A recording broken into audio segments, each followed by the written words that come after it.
The Samsung Galaxy Watch 5 has a feature that allows you to easily send an SOS message during emergencies. In this short video tutorial, we will be showing you how to set up and use your Samsung smartwatch in an emergency situation. Before we begin, we would appreciate it if you liked and shared this video.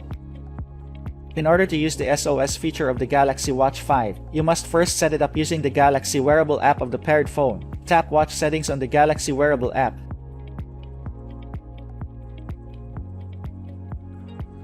Scroll down to Safety and Emergency and tap it. Turn on the SOS with Home key switch. You can configure additional settings like contacts to message and call. You can choose multiple message recipients and one contact to call during an SOS activation. Tap SOS with Home key to change how many key presses it takes to activate or turn on a countdown.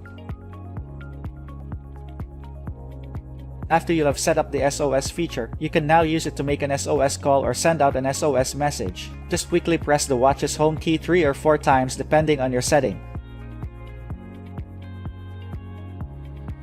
Thanks for watching. Make sure to subscribe to our channel and hit that notification bell to get more tutorial videos from us.